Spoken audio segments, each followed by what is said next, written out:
అందరికీ నమస్కారము. నా పేరు లక్ష్మి. 'శశితో సూర్య' 12వ భాగము. రచయిత సుష్మశ్రీ గారు. రాధమ్మ కూడా వడ్డించటం ఆపేసి నోటి మీద చేయి పెట్టుకొని శశిని చూస్తూ ఉంటుంది. ఇక వర్ష పాప నోరు తెరిచి కళ్ళు అప్పగించుకొని మరీ చూస్తూ ఉంటుంది. ఇక ఇటు సూర్య పరిస్థితి అయితే మాటలు లేని శిలా విగ్రహంలా తయారైంది.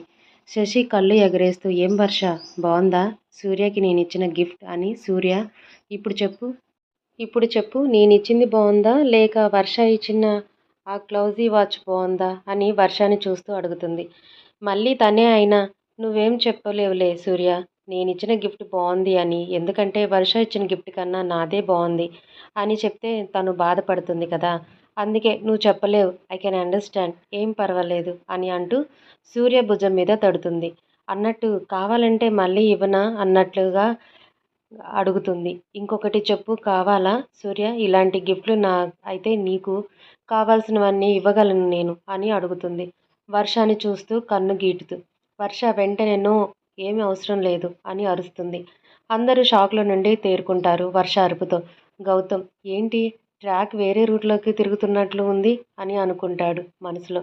శశి ఎలా ఉంది సూర్య? సూర్య ఏంటిది?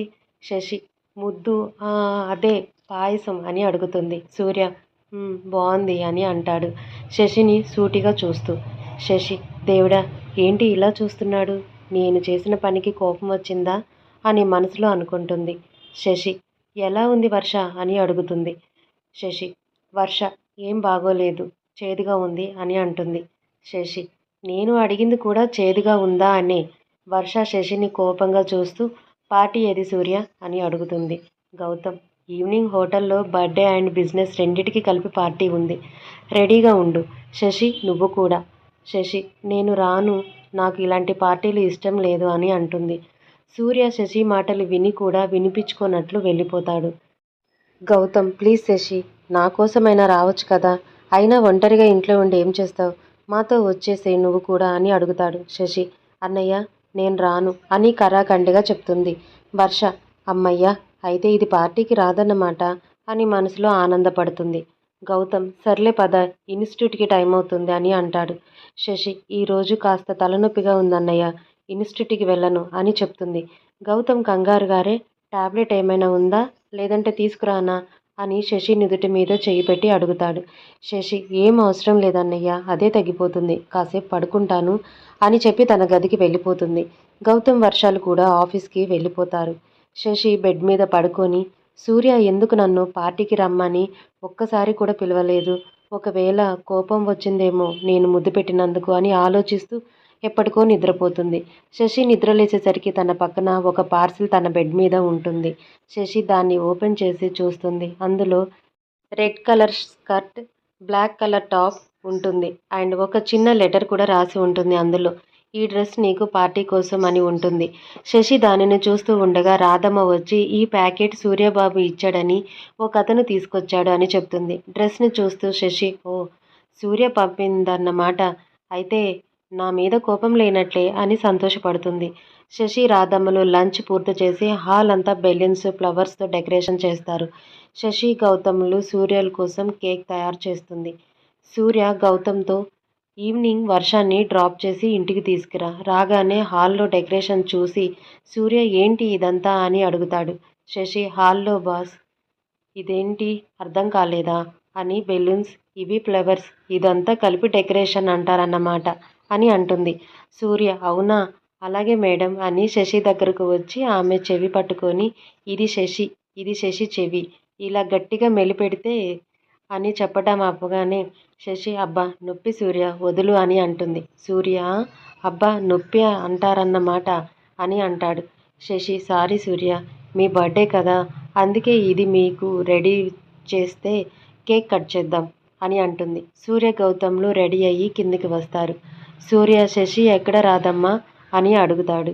రాధమ్మ రెడీ అవటానికి వెళ్ళింది సూర్యబాబు అని చెప్తుంది.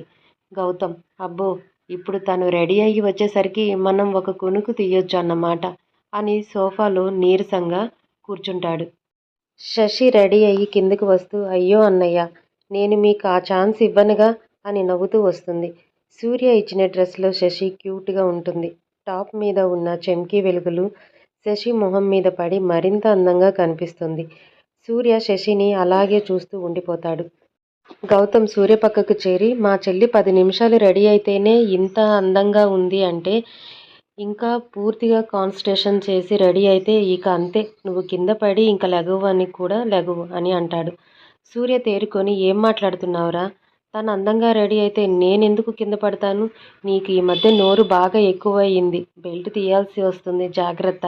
రాదమ్మా, పొద్దున్నే కొత్త బెల్ట్ తీసుకున్నా, పైన రూమ్లోనే ఉంది, వెళ్ళి తీసుకురా అని అంటాడు. గౌతమ్, వద్దురా, ఈరోజు మాత్రం కురుక్షేత్రం చూపించొద్దు ప్లీజ్ రా అని అంటాడు ఏడుపు మొహం పెట్టి. శశి దగ్గరకు వచ్చి, ఏంటి మీ గుసగుసలు అని అడుగుతుంది. గౌతమ్, నా మీద వీడి రుసరుసలు శశి అని చెప్తాడు. ఎందుకంట అని అడుగుతుంది. గౌతమ్, నువ్వు అందంగా ఉన్నావంటాడు. శశికి అర్థం కాక ఏంటంట అని అడుగుతుంది. గౌతమ్, అదే నీ డ్రెస్ అందంగా ఉందంట అని అంటాడు. శశి, అది నాకు తెలుసంట, అయినా సూర్యనే కదా తీసుకొచ్చాడు అని చెప్తుంది.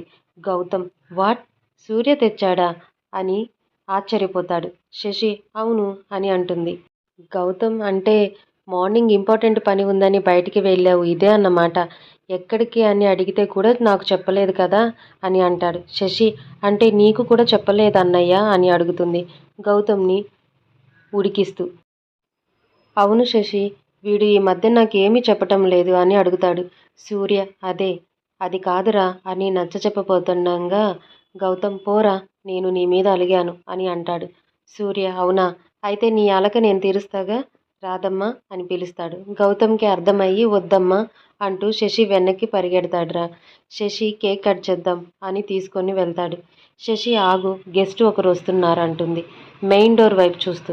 గౌతమ్, ఎవరు శశి అని అడుగుతాడు. శశి, వస్తారు కదా, ఎందుకు అంత తొందర అని అంటుంది. గౌతమ్ వచ్చాక వాళ్ళకి ఒక పీస్ పెడదాంలే రా ముందు అని అంటాడు ఆత్రం ఆపుకోలేక.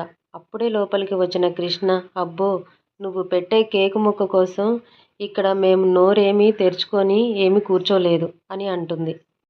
అయినా గెస్ట్లు వచ్చే వరకు ఆగకుండా కేక్ కట్ చేస్తావా అని అంటుంది. గౌతమ్, ఏంటి గెస్టులా, ఎవరబ్బా ఇక్కడ అని చుట్టూ చూస్తాడు.